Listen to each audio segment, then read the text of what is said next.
อนนี้ครับมาดูฟุตบอลครับฟุตบอลกรองฟินาครับดูนะครับดูครับได้แมนยูแล้วครับดูครับได้ฟุกอะครับ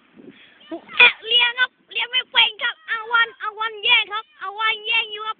ฟุกอะเลี้ยงแล้วครับอะเลี้ยงไอ้ดำก็สไลด์ไม่ฟอร์มอาวันเล่นตอกอาวันจัดล็อกอาวันล็อกครับดูครับอาวันล็อกครับโอ้สุดยอดมากเลยครับดูนะครับโอ้โหฟุกอะครับฟุกอะจะร้องไห้เลยนะครับติงโบลากระป๋อ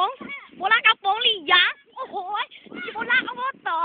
เดี๋ยวมาฟังไงบุเล่กระป๋องมะก็ลักตาเบียงใส่ปากบุเล่ก็มันนะเชบุเล่ก็ด่าหะบ่มีแหละ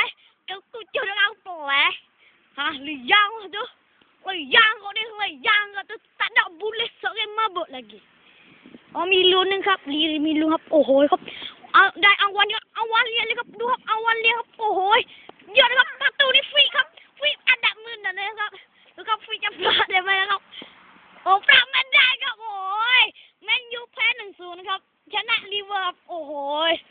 ฟรีมีคำบอกกับท่านผู้ชมยังไงบ้างนะครับ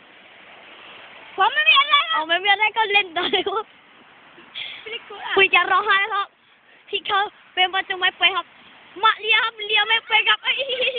โอ้ยเลี้ยงมาคนบ้าเลยครับโอ้ยดิซ้ายขวาครับโอ้ยมุกซิงด้วยนะครับโยลูกนี้ไม่เป็นครับโอ้ยลูกบอลกระแทกมาให้ฟรีไม่รู้จะทำไงอ่ะผมครับฟรีมารู้ทางไงนี่ล็อกเดียวโอ้ยมานี่เลยครับนี่ไปเลยครับได้มานาเชฟจะร้องไห้ครับได้เอาวัน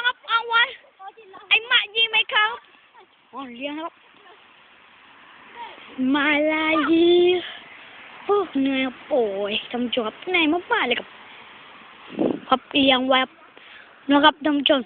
ไอ้เมนยูมันดูไว้เลยนี่เลี้ยงเอานี่เป็นเมนยูอัดเลยครับโอ้ยเอาวันครับไม่รู้จะเป็นไงดูเฟียบดูเอ็มครับโอ้ยเดือดเจ็บแต่นะครับนี่เจ็บไอ้อะมึงมีความรู้สึกยังไงบ้างฟิไม่อยากเป็นประตูเลยครับเขาบอกว่าเขาจะเลี้ยงครับเลี้ยงไม่เป็นครับอ้วนครับเลี้ยงไม่เป็นดูแล้วครับไอ้ฟิเบอร์ก้าครับไอ้ฟิไปแล้วครับอันนั้นวางเลี้ยงครับวางอัดเลยวางอัดมานาเชฟไปครับ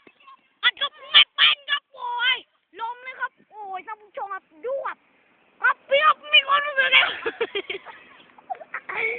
ดูครับดูนี่ครับบ้าครับนี่ดูดินี่นะครับมันเป็นอะไรไม่รู้จักเลยครับโอ้โหคุณจะดูผมหายตัวนะครับดูครับโอ้ครับยาว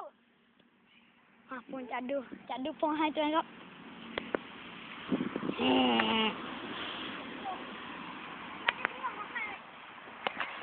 ครับโอ้โห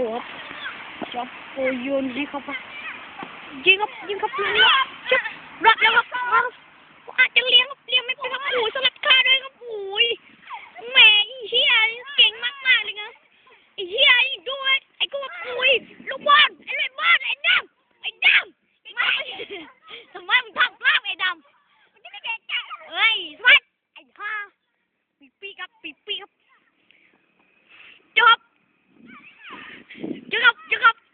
จะมีความรู้สึกยังไงครับที่เล่นเกมไม่เป็นครับจะเล่นเลยจะมีความรู้สึกยังไงครับเล่นเกมไม่เป็นครับเล่นนี่ครับเล่นอะไรนี่โอ้ยใครนะแฟนมึงนะจ๊ะแล้วแฟนใครอ่ะเฮ้ยคือเหรอโอ้จะมีความเสียใจยังไงวะจะมีความเสียใจยังไงครับอยากบอกละNgojo. Ngojo. Lah cedah. Arsenal นะครับโอ้เพลินนิดเดียวใครชนะครับพี่ครับใครชนะครับผมเหรอครับโอ้ยเก่งมากเลยครับดูครับโอ้ยเลี้ยงชากับหนูได้หนูครับยังไม่กล้าดูมันโง่สัตว์ไอ้ห่าโอ้ยยิงแล้วครับอุ้ยมันจะเข้าครับอุ้ยรุ่นนี้ไม่รุ่นครับโอ้ยไอ้ช้างมาแล้วไอ้ช้างจริงครับโอ้นี่ปากเก่งครับโอ้ยมันจะตรงแล้วกลัวมันตรง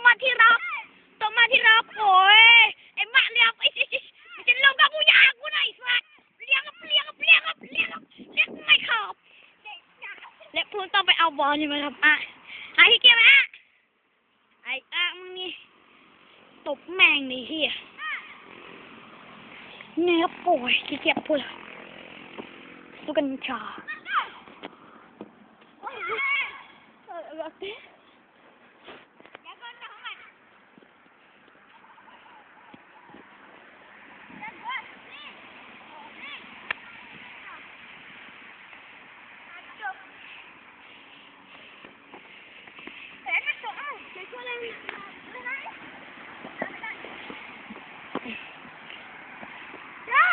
เฮ้ยนี่ไงวะ